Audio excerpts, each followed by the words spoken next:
Hello मित्रों, स्वागत है आप सभी का पढ़ाई के एक और नए वीडियो में। आज हम सभी पढ़ने जा रहे हैं बाबू क्लास 7th साइंस का चैप्टर 4, जिसका नाम है the world of metals and non metals. तो बिना देरी के इसे शुरू करते हैं, पर उससे पहले आप हमारे चैनल को सब्सक्राइब करके वीडियो को लाइक कर देना। लाइक नहीं बाबू, लाइक लाइक। और हो सके तो इसे हाइप भी ज़रूर करना और शेयर भी करना। तो चलो देखते हैं। Yashwant and Anandi live in a village in Rajasthan. Their school has assigned them a project to learn about craft person who work with metal. They decided to visit the local ironsmith who practice this craft. Yashwant and Anandi request their grandfather to accompany them. They are curious to learn about how this how this ironsmith make different item of daily use. They interact with an elderly craft person, Sudarshan uncle. तो भाई क्या बताया जा रहा है, जो Yashwant and Anandi है, जो हमारे यशवंत एंड आनंदी है, वो रहते हैं एक विलेज में। और विलेज है बाबू राजस्थान में, ठीक है। उनके स्कूल ने उन्हें एक प्रोजेक्ट दिया। क्या प्रोजेक्ट दिया बाबू? कि उन्हें पता करना है क्राफ्ट पर्सन जो कि मेटल्स के साथ काम करते हो। किसके साथ? मेटल के साथ, लोहारों से। आखिरकार उनका जो स्कूल है उन्हें प्रोजेक्ट देता है कि जाओ भाई, तुम जानो कि लोहार मेटल के साथ कैसे काम करते हैं, ठीक है। और उन्होंने आयरन स्मिथ यानी लोहार के पास जाने का क्या किया? निश्चय किया, जो कि इस लोहे के साथ अपने क्राफ्ट को मेजर करते हैंगे। यशवंत और आनंदी ने अपने ग्रैंडफादर को रिक्वेस्ट किया कि वो उनका साथ दें, उनके साथ चले, ठीक है। वो क्यूरियस थे, बहुत जिज्ञासु थे कि आयरन स्मिथ किस तरह से डिफरेंट आइटम बनाते हैं डेली यूज़ के। वो इंटरैक्ट करते हैं, इंटरैक्ट मतलब मिलते हैं एक एल्डर क्राफ्ट पर्सन जिसका नाम था बाबू सुदर्शन अंकल। क्या नाम था? सुदर्शन अंकल। अब यहाँ पे हमारा जो यशवंत बाबू है वो क्या कहता है? यशवंत बोलता है, which item do you generally make? आप कौन सा आइटम बनाते हो? सुदर्शन कहता है, generally we make items of daily use such as flat pans, bucket, tong and farming tool like spades, axes, trowels and rakes। तब हमारा सुदर्शन बाबू कहता है कि हम सभी कुछ मतलब ये आइटम बनाते हैं डेली यूज़ के, जैसे कि तवा हो गया, बाल्टी हो गया, चिमटा हो गया, फावड़ा और कुल्हाड़ी हो गया, खुरपी हो गया और जीली हो गया। अब आनंदी पूछती है कि वो किस मटेरियल से बने होते हैं। ये देखो, यही है हमारे कौन अंकल है ये है यशवंत अंकल। कौन से अंकल? यशवंत अंकल। अरे नहीं बाबू, ये तो है सुदर्शन अंकल। सॉरी। आगे चलते हैं। अब सुदर्शन बोलता है, we use iron metal to make this item. We also use wood to prepare handle wherever required. Additionally, we use coal in our furnaces to heat the iron। अब जो सुदर्शन है वो कहता है कि हम सभी आयरन जो कि एक मेटल है उसका यूज़ करते हैं इन आइटम को बनाने के लिए। हम यूज़ करते हैं लकड़ी का हैंडल बनाने के लिए जहाँ भी उसकी ज़रूरत हो, और हम कई जगह कोल यूज़ करते हैं फर्नेसेस में आयरन को पिघलाने के लिए। अब सुदर्शन क्या करते हैं भाई? Sudarshan is heating an iron block in the furnace. It has become red hot. He start beating it hard with a hammer.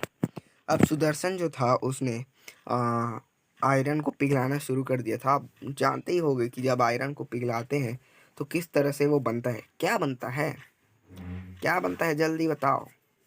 वो एक लिक्विड बन जाता है, ठीक है, और उसे हथौड़ी से मारना शुरू कर देते हैं। Anandi is amazed and asked why are you beating it. तुम इसे बीट के रहो आप। सुदर्शन बोलता है I am beating it to shape it into an axe. वो एक एक्स एक्स को हिंदी में क्या बोलते हैं बताना भाई, मैं नहीं बताऊंगा, ठीक है, ये समझ आ गया। Anandi wow, a piece of iron can be beaten into a flat shape. एक आयरन का पीस एक फ्लैट शेप में बन सकता है। क्या हम इसे अदर मेटल के साथ भी कर सकते हैं? You may also have many such question. Let us explore what else can do metals. अब इधर बताया जा रहा है कि क्या हम और मेटल्स को, और जो मेटल्स होते हैं उन्हें भी क्या हम उस फ्लैट से शेप में ला सकते हैं। आपके दिमाग में भी इस तरह से क्वेश्चन होंगे, तो फिर चलो उसको एक्सप्लोर करते हैं। इंट्रोडक्शन पार्ट हमारा ख़त्म हो चुका है और ये पहला है भाई, प्रॉपर्टी ऑफ मटेरियल। बोले तो मटेरियल्स की प्रॉपर्टी क्या क्या होती है, मटेरियल्स की प्रॉपर्टी क्या क्या होती है, क्या क्या होती है भाई मटेरियल की प्रॉपर्टी, देखते हैं चलो। क्या है properties of material, properties of material. सबसे पहला प्रॉपर्टी है भाई मलिएबिलिटी। हाँ, मलिएबिलिटी। मलिएबिलिटी का मतलब क्या होता है इसे हम भी देखेंगे, लेकिन उससे पहले हम चलते हैं भाई लेट अस एक्सप्लोर में, ताकि हम क्या करें, हम एक्सप्लोर करें। कॉशन दिया हुआ है कि इस एक्टिविटी को हमें सुपरविजन किसी के एडल्ट या फिर किसी टीचर के नज़र में रहते हुए करना है। तो एक्टिविटी क्या है भाई, हमें कलेक्ट करना है कुछ पीस कॉपर और एल्यूमिनियम के और आयरन नेल। आयरन नेल क्या होता है क्या पता भाई, और एक कोयले का टुकड़ा, एक पी साइज लम्प सल्फर जिसे हम गंधक के नाम से जानते हैं, और एक लकड़ी का ब्लॉक। अब हमें क्या करना है, फिर से मतलब रिवाइज करना है मटेरियल अराउंड जो कि आपने क्लास 6 के टेक्स्ट बुक में पढ़ा था, और उसे ऑब्जर्व करो उसके अपीयरेंस को कि वो किस तरह से दिखते हैं। आर दे लस्टर्स, क्या वो लस्टर्स है? Also note whether they are hard और soft. Your record your observation. अब आपको बताना है कि क्या वो लस्ट्रस है। अरे भाई लस्ट्रस का मतलब क्या हो गया है, अरे वो तो मैं भी भूल गया यार। आप जल्दी से कमेंट में बताओ कि उसका मतलब क्या होता है, ठीक है। अब now place each of these items only one by one on any hard surface and beat them with a hammer.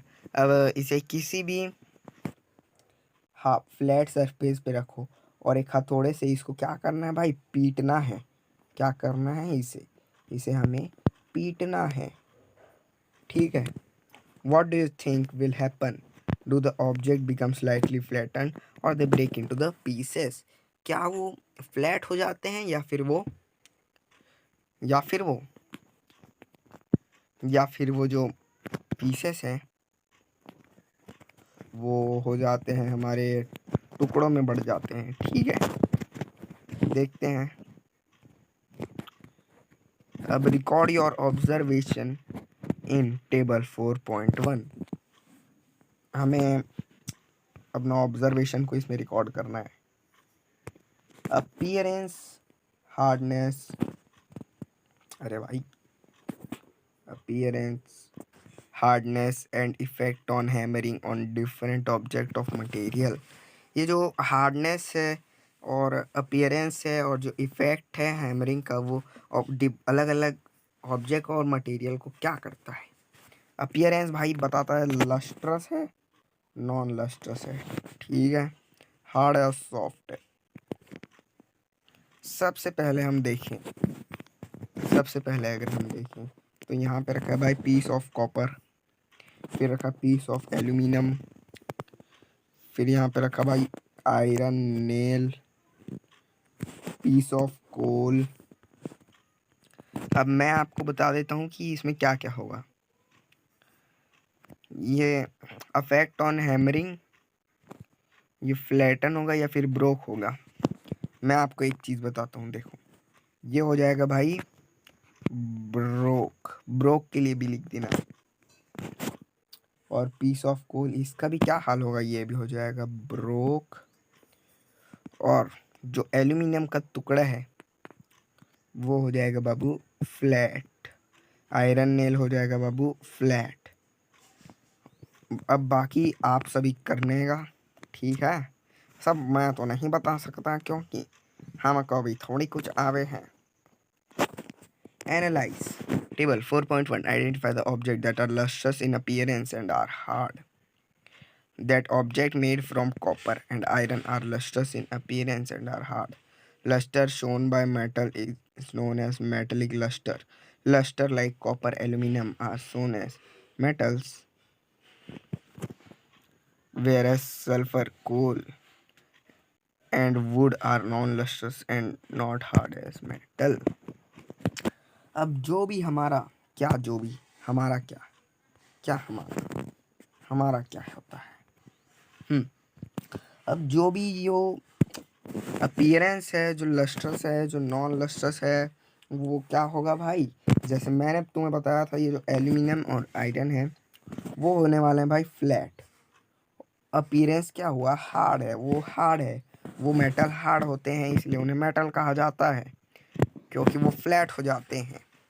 और नॉन लस्ट्रस ये है क्योंकि ये टुकड़ों में बट जाते हैं, ठीक है। और मेटल के जैसे हार्ड नहीं होते। क्या नहीं होते, हार्ड नहीं होते।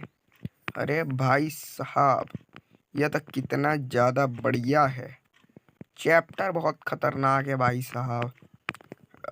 हम ये कौन सा पेज है, 4.2 तक करने की कोशिश करेंगे, ठीक है।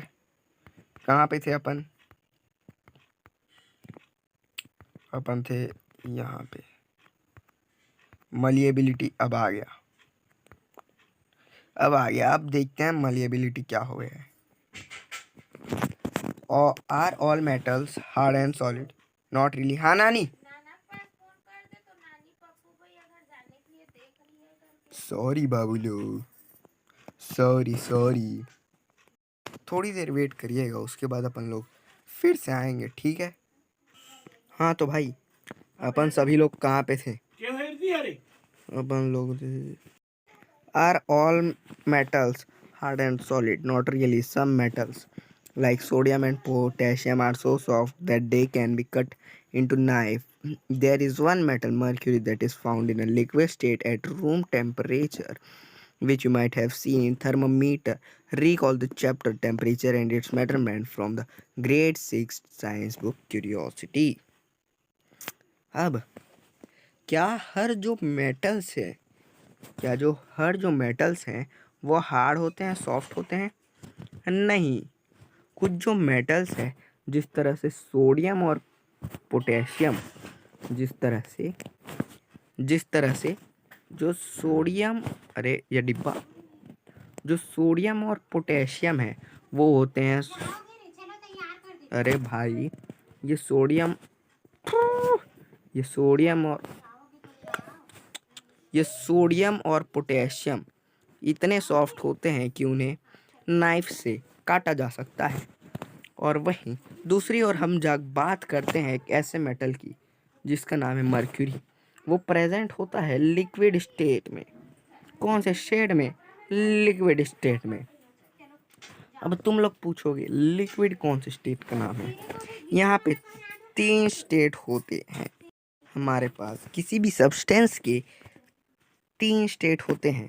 पहला है सॉलिड स्टेट, दूसरा है लिक्विड स्टेट और तीसरा है गैसियस स्टेट। तो ये जो लिक्विड स्टेट है ये आप देख सकते हो, ये रहा लिक्विड स्टेट, ये है लिक्विड स्टेट। वो पानी मतलब जो लिक्विड के फॉर्म में होता है, किसके फॉर्म में होता है, वो लिक्विड के फॉर्म में होता है। अब मैं इधर आपको पूरा चैप्टर तो नहीं बताऊंगा, बस ये बताना चाहूँगा कि लिक्विड स्टेट का मतलब वो एक मटेरियल के, एक सब्सटेंस के लिक्विड स्टेट में है, ना कि हमारे कंट्री के स्टेट में, ना कि हमारे कंट्री के स्टेट में। वो हमारे कंट्री के स्टेट में नहीं है, वो हमारे कंट्री के स्टेट में नहीं है। किस में नहीं है? कंट्री के स्टेट में नहीं है।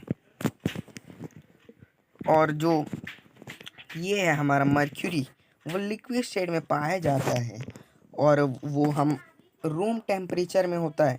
किस में होता है भाई? रूम टेम्परेचर में, जिसे हम मेज़र कर सकते हैं, जिसे हम देख सकते हैं, थर्मामीटर में देख सकते हैं। मेज़र का पता नहीं, यहाँ पे देखना है, देखना लिखा है तो फिर देखना पढ़ेंगे भैया, और कुछ नहीं पढ़ सकते, नहीं तो टीचर्स हमारे मार्क्स को काट देंगे। टेम्परेचर एंड इट्स मेजरमेंट को हमें रिवाइज करना है क्यूरियोसिटी से। और कौन से ऑब्जेक्ट फ्लैट है हैमर से बीट करने में, ये भी आपको बताना पड़ेगा। क्या करना पड़ेगा? बताना पड़ेगा, ठीक है। You must have observed that objects such as a piece of copper, iron nail, and a piece of aluminum become flat when beaten, whereas other object or material behave differently. This property by which material can be beaten into thin sheet is called malleability. Most metal possesses this property. Can you give some example of metal sheet? You might have seen silver foil and some aluminum foil for wrapping food item. These are formed due to their malleability. Gold and silver are the most malleable metals. अब देखो भाई, कुछ जो metals होते हैं, जब उन्हें beaten किया जाता है, उन्हें ठोका जाता है और वो थिन शीट के फॉर्म में आ जाते हैं, इसी प्रॉपर्टी को हम कहते हैं मलिएबिलिटी। और कुछ जो मेटल्स हैं वो ज़्यादातर इसी प्रॉपर्टी से पोजेस किए जाते हैं, ये प्रॉपर्टी उनके अंदर सबसे ज़्यादा पाई जाती है। क्या आप मेटल शीट की एग्जांपल दे सकते हैं? तो फिर सिल्वर फॉइल, एल्यूमिनियम शीट, वो मिठाई के ऊपर लगाए जाते हैं, वो है एग्जाम्पल मेटल शीट्स के। किसके एग्जाम्पल है वो? मेटल शीट्स के। और उन्हें यूज़ किया जाता है फूड को रैप करने के लिए। कुछ जो है वो मलिएबिलिटी की वजह से फॉर्म होते हैं। सिल्वर और जो गोल्ड है वो सबसे ज़्यादा मोस्ट मलिएबल मेटल्स हैं। क्या है वो? सबसे ज़्यादा मोस्ट मैलिएबल मेटल्स हैं, वो मोस्ट मैलिएबल मेटल्स हैं। अब ये देखते हैं, अ पीस ऑफ कोल और a lump of sulphur does not show this behavior. They break into pieces and are said to be brittle. On the other hand, wood neither get flattened into sheet nor break into pieces, therefore wood is neither malleable nor brittle. अरे भाई, मुझसे गलती हो गई, उसको मिटा दो जिसमें मैंने लिखा था कि जो वुड है वो टूट जाएगा, वो ब्रेक हो जाएगा। वो क्या था ना, मैं तुम्हें इल्यूजन में डाल रहा था, हा हा हा, ताकि तुम्हें पता चल जाए कि आखिरकार ये फोकस एम्पायर वाले भैया काम क्या करते हैं ये। तो देखो भाई, जो मेटल्स नहीं, जो मटेरियल ब्रेक हो जाते हैं पीसेस में, उन्हें हम कहते हैं ब्रिटल। ठीक है, समझ आ गया? अब हॉलिस्टिक लेंस के ऊपर चलते हैं। अरे सोशल साइंस कहाँ से आ गया बाबू? ओए सोशल भैया, चलो भाई थोड़ा बड़ा सोशल साइंस भी पढ़ा लेते हैं। The impact of iron on the progress of civilization of India. In the grade 6 social science textbook exploring society India and beyond, you learned about the Harappans. They knew how to use metals like copper and gold. They used the metals to make various objects from utensils to jewelry. However, they finally had any of metal iron, which is a lot around you today. This is because it took a lot of time forever. However, once a time began to civilization in India.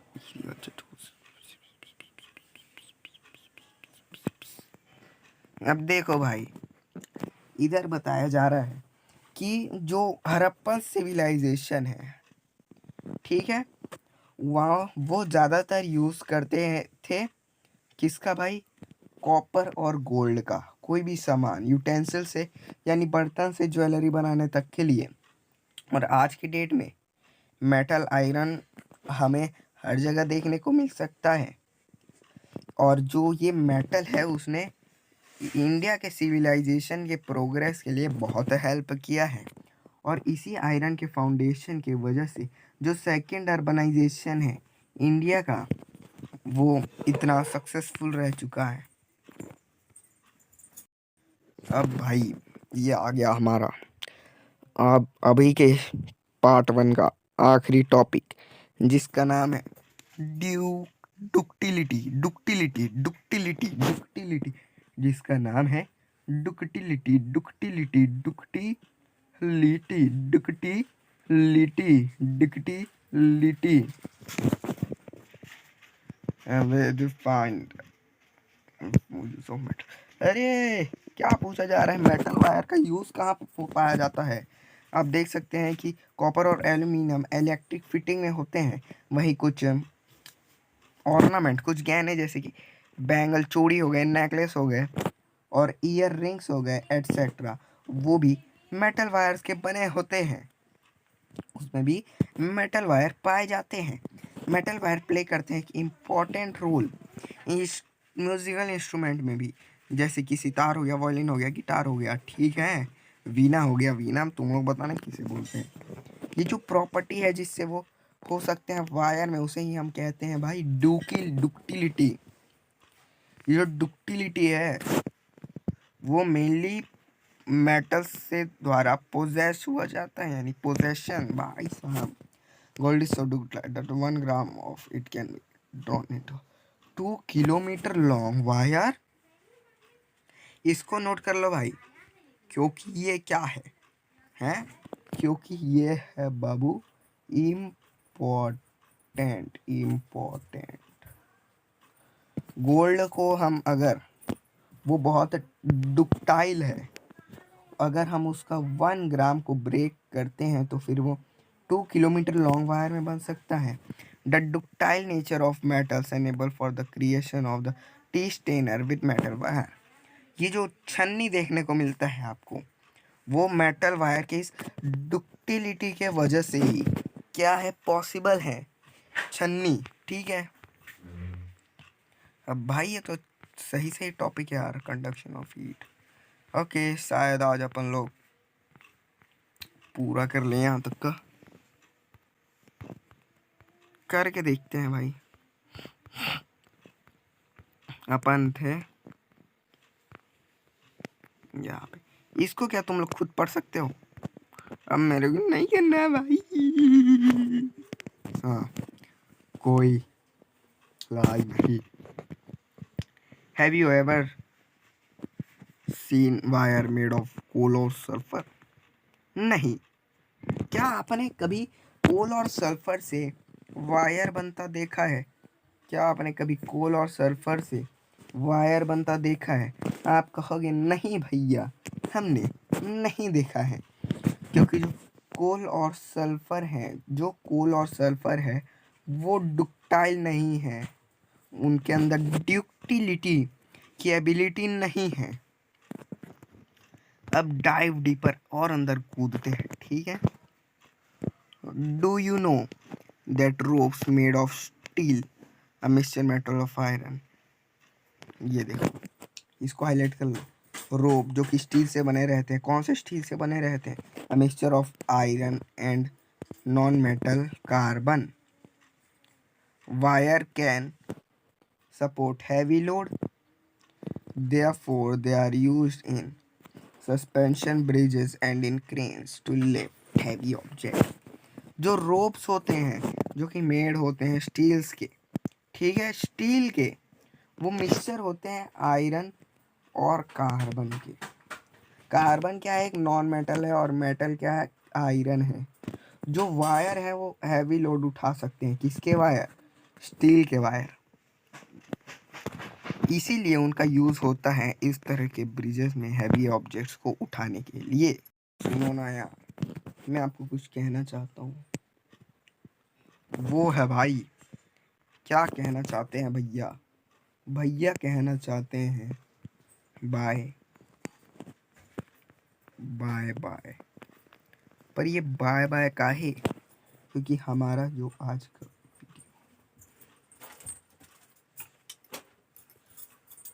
हमारा जो आज का ये video है, ये आ चुका है आज अपने उस एंड की। अरे अरे अरे, ये आ चुका है आज एंड की तरफ। यानी कि हमें आज के इस वीडियो को अभी के अभी ख़त्म करना पड़ेगा। क्या करना पड़ेगा भाई? ख़त्म करना पड़ेगा। आशा है आप सभी को ये अच्छा लगा हो वीडियो। क्या अच्छा लगा हो? वीडियो अच्छा लगा हो। अब हम मिलेंगे आपसे अगले वाले नेक्स्ट। अब हम मिलेंगे आपसे नेक्स्ट। क्या नेक्स्ट? नेक्स्ट वीडियो में। तब तक के लिए बाय बाय। हमारे चैनल को सब्सक्राइब कर लिए हो तो बाय बाय बाय बाय।